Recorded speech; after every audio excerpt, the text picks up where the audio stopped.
Merci Julie et merci à tous d'être présents à cette plénière. Je suis le docteur Emeline Padelou, médecin généraliste donc à Gien, dans le centre de la France, MSU, et donc chef de clinique au sein du département universitaire de médecine générale de la faculté de médecine de Tours. Et donc, je vais vous faire un focus dans les violences intrafamiliales sur les violences conjugales faites aux femmes. Donc, je n'ai pas de conflit d'intérêt. Alors, pourquoi je précise faites aux femmes ? Alors, bien sûr, il existe des violences conjugales faites aux hommes. Il n'y a aucune intentionnalité de démarche militantiste. Et je vais vous expliquer pourquoi j'ai fait cette précision. Alors, tout de même, c'est la réalité du terrain. Il y a un argument de prévalence où, dans la majorité des cas, les victimes sont des femmes. Comme l'avait dit Julie, voilà, on est sur 3 fois plus avec 16% des femmes contre 6% des hommes pour les violences physiques ou sexuelles. Et pareil, je vais avoir tendance à avoir un discours hétéronormé en présentant l'auteur comme un homme. Bien sûr, il existe des violences des femmes sur les femmes, des hommes sur des hommes, mais dans 9 cas sur 10, l'auteur est un homme. Et avant tout, au-delà de la prévalence, en fait, il y a une physiopathologie des mécanismes sous-jacents différents, c'est-à-dire que, par exemple, les hommes victimes de violences ne subissent pas les mêmes violences de la même façon que les femmes victimes. Dans la littérature, il a été décrit, les hommes victimes subissent plutôt des actes de violence ponctuels, de moins de gravité, dans 90% des cas psychologiques et plutôt isolés. Et par exemple, le sentiment de peur, d'emprise, dont je vais vous parler plus tard, est moins présent pour les hommes victimes. Tandis que chez les femmes victimes, il y a un aspect plus multidimensionnel, un aspect plus durable, plus fréquent et plus grave. En opposition à l'aspect ponctuel que je vous ai décrit pour les hommes victimes, chez les femmes victimes, il va plus y avoir un continuum de la violence, avec une violence qui va être continue aussi bien sur le plan spatial, c'est-à-dire que ça va être présent dans toutes les sphères de la vie de la femme victime, donc la sphère privée bien sûr, mais aussi en fait la sphère publique, professionnelle, et également un continuum temporel, c'est-à-dire que les violences vont être présentes pendant la relation et elles vont persister et durer dans le temps et concerner tous les âges de la femme victime, mais également aussi après la rupture. Enfin, il y a vraiment un mécanisme qui est très typique des violences conjugales faites aux femmes avec des auteurs masculins, qui est cette notion d'emprise comme en France, et souvent dans la littérature, on va plutôt parler de contrôle coercitif ou dans la langue anglophone, coercive control. Et c'est ceci que je vais vous détailler dans les slides suivantes.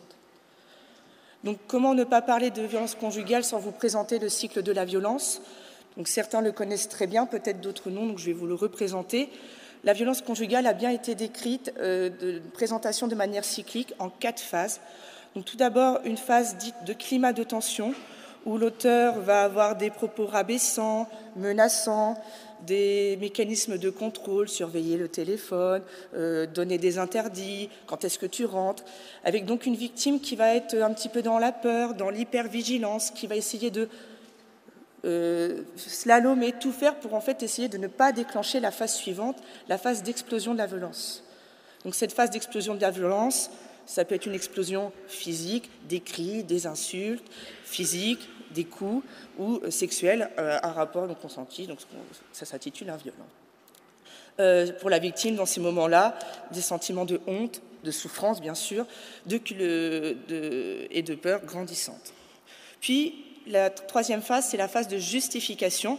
Donc l'auteur va justifier son comportement, s'excuser, mais dans sa façon de présenter les choses, il va minimiser son geste, c'est pas de sa faute. Je vais vous grossir le trait, mais c'est « Chérie, je suis vraiment désolée, j'aurais pas dû faire ça, mais en même temps, t'as vu comment t'as cuit mon steak ?» La victime, du coup, va se remettre en question, va se dire « Ah oui, peut-être qu'en effet, ça vient de moi. » Elle va culpabiliser. Et plus le cycle va se répéter, plus cette phase de justification, elle va y adhérer en fait sans résister, la résistance va diminuer. Puis une phase qu'on intitule lune de miel, où là l'auteur va se présenter comme très intentionné, plein de bonnes intentions, promis je vais changer, s'il faut je vais me soigner, je vais aller voir quelqu'un, des cadeaux, si je fais ça c'est parce que je t'aime. Et là la victime va pardonner, donner une seconde chance, va espérer qu'en fait cette explosion de la violence était la dernière. Mais en fait malheureusement le climat de tension revient. Et au-delà d'un cycle, j'aurais tendance à parler de spirale parce que souvent, en fait, ça va s'intensifier avec des phases notamment de lune de miel qui vont être de plus en plus courtes, voire à la fin pour aller sur des alternances tension, explosion, tension, explosion. Donc ce schéma, en fait, est un modèle explicatif qui a été issu d'un travail qualitatif qui cherchait à explorer l'emprise dans les violences conjugales de son installation à la prise de conscience et à son dégagement. Donc il se lit de manière verticale, du haut vers le bas. Donc tout d'abord, breeding ground, donc le terreau de l'emprise, bien que les violences conjugales concernent toutes les catégories socio-professionnelles, il existe des facteurs sous-jacents qui font qu'une femme est plus sujette à potentiellement être sous emprise. Tout d'abord, des facteurs individuels de vulnérabilité, parce qu'elle a une faible estime de soi, parce qu'elle a déjà été exposée à de la violence dans son enfance, avec du coup un seuil de tolérance de la norme dans la relation qui est du coup biaisé. Et également l'importance de l'environnement qui soit parce que pour des raisons culturelles, ah ben non, il faut que tu restes avec lui, le divorce c'est hors de question, ou tout simplement l'environnement absent qui ne peut pas être là pour éventuellement protéger la victime. Le début de la relation, souvent, donc intitulé « Effet prince charmant », est décrit comme très fort et très intense, également très rapide. Tout de suite, voilà, ça a été le gros coup de foudre. Il me disait tout ce que je voulais entendre, tout ce que je voulais. Vraiment, un début de relation souvent décrit comme idéal. Puis nous arrivons donc en fait dans ce fameux cycle, cette boucle sans fin, où contrôle coercitif et violence balancent et surtout s'entretiennent mutuellement. Donc par des mécanismes voilà, de rabaissement, d'humiliation, de domination, le contrôle va rendre acceptable la violence. Et donc, par la violence et les sentiments de honte, de culpabilité, de peur qui en découlent, va être un outil qui va permettre de maintenir ce contrôle avec du coup un sentiment d'être pris au piège pour la victime. Au début, potentiellement, elle n'est pas consciente de ça, mais au fur et à mesure, elle va quand même être consciente qu'elle vit quelque chose de pas normal. Et pourtant, pour ceux qui ont déjà croisé des situations, on se dit mais pourquoi elle ne part pas? Ou alors même pourquoi elle y retourne? Ce n'est pas un choix voulu.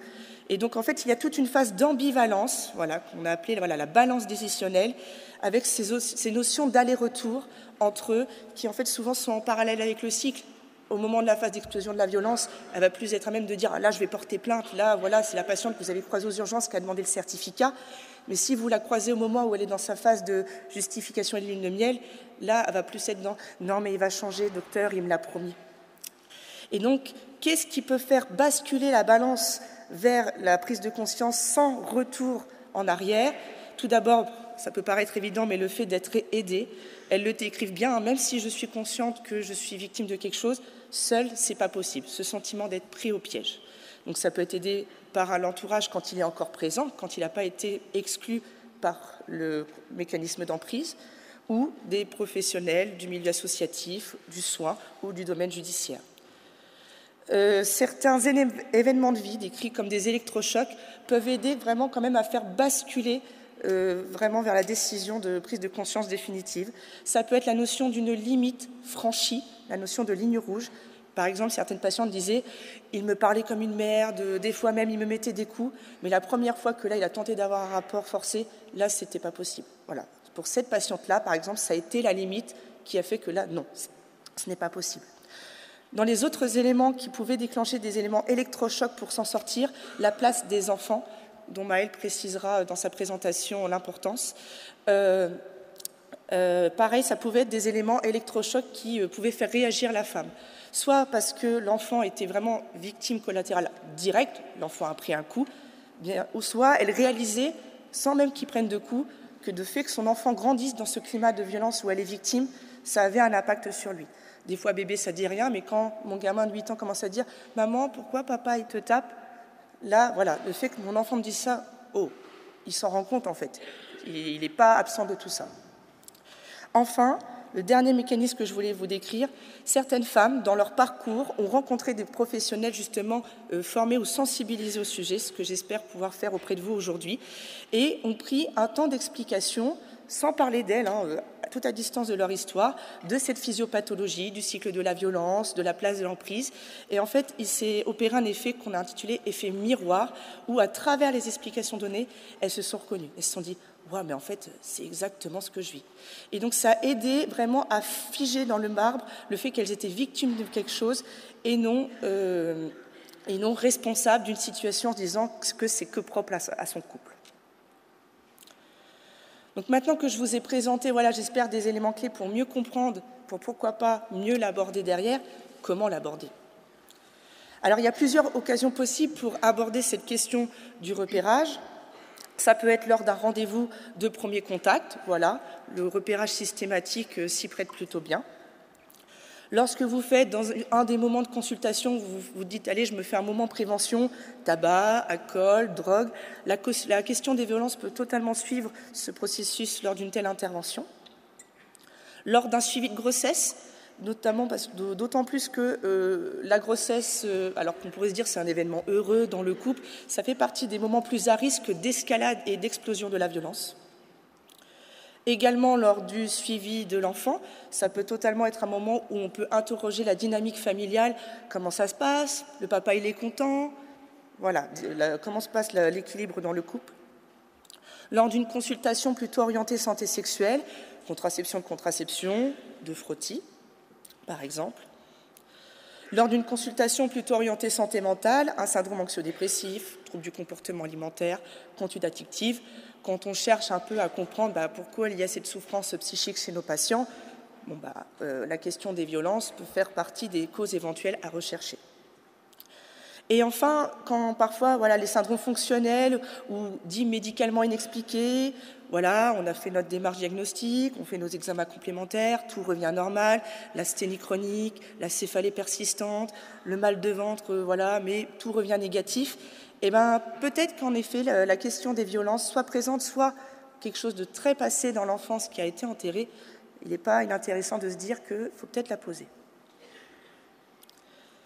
Alors souvent, quand je fais des interventions, on me demande la question. C'est quoi la question?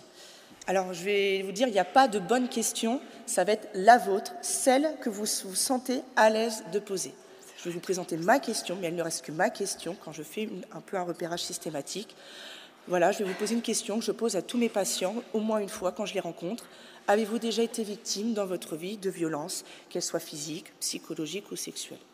Je dis même victime ou témoin, par rapport, par exemple, aux enfants témoins, si jamais ils ont grandi dans un climat de violence conjugale. Il faut se dire que cette question ne reste qu'une accroche, en fait.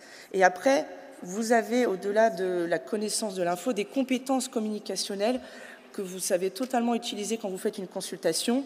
Le good feeling, vous sentez que, et rien ne vous empêche de creuser derrière quand vous sentez que la réponse est un peu mitigée ou comment ça se passe quand il y a un désaccord, comment ça, qu'est-ce qu'il vous dit? Il n'y a pas de question miracle. Mais au-delà de la question, ça va être surtout en fait votre démarche et de ne pas hésiter en fait à l'expliquer en toute authenticité, bienveillance et neutralité. Et finalement, quel que soit le public en face, c'est-à-dire que vous ayez en face un patient ou une patiente victime, ou au contraire pas du tout. Donc, c'est-à-dire que j'ai une personne, je me pose la question, elle me regarde un peu étonnée, non, pas du tout.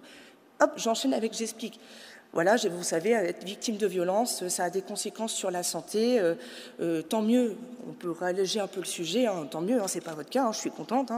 Mais c'est pour ça que je pose la question à tout le monde, parce que on sait que ça peut avoir des conséquences sur la santé. Et en général, c'est très bien accueilli. Ah oui, docteur, vous avez raison, c'est bien de faire ça. Si jamais on est des fois face à une situation où la victime se reconnaît comme étant victime, mais on est plutôt par exemple sur une violence passée, entre guillemets enterrée, où le processus derrière de vivre avec, d'aller avec a été fait, et que la patiente n'est plus, ou le patient n'est plus gêné pour en parler, la réponse, pareil, va être en général bien accueillie. Oui, en effet, j'ai vécu ça, et ils sont capables des fois, dès la première rencontre, de raconter la chose. Quand on est dans le fameux entre-deux, ça m'est arrivé, déjà ça hésite. Si déjà ça hésite, c'est que justement, c'est comment ça se passe, on peut creuser. Ou des fois, ça m'est arrivé des oui. Et puis, juste, je m'assure, est-ce que c'est présent ou est-ce que c'est passé? Pour la notion quand même de mise en danger immédiat. Non, c'est passé. Est-ce que vous voulez m'en parler un peu plus? C'est une première rencontre. Non, peut-être pas. Et donc, je m'arrête de l'importance de respecter la temporalité de la patiente ou du patient victime. Et donc, j'explique ma démarche. Je ne vais pas faire de curiosité mal placée, mais on sait qu'avoir vécu des choses dans sa vie, ça peut avoir un impact sur sa santé. Vous savez, je sais qu'il y a quelque chose, Je ne vous reposerai pas la question à chaque fois. Le but, ce n'est pas de retourner le couteau dans la plaie. Mais si un jour, pour une raison X ou Y, vous ressentez le besoin d'en parler, ma porte reste ouverte. Et donc, ça permet de se présenter comme personne ressource potentielle. Et donc, au-delà là aussi de comment l'aborder, il y a la fameuse, si on ouvre une boîte de Pandore, pouvoir donner suite. Donc pour ce faire, voilà, le Collège de médecine générale, il y a un an, il y a un groupe de travail qui s'est créé et donc nous avons sorti un kit pas focusé sur les violences conjugales, hein, sur les violences de manière générale, avec donc plusieurs sujets, en quoi c'est un sujet médical, le certificat médical initial que ma collègue de Conseil de l'Ordre va pouvoir vous donner des précisions, comment construire son réseau, pareil, que le docteur Rouget va pouvoir préciser, et que faire en cas de danger. Je vous remercie pour votre attention.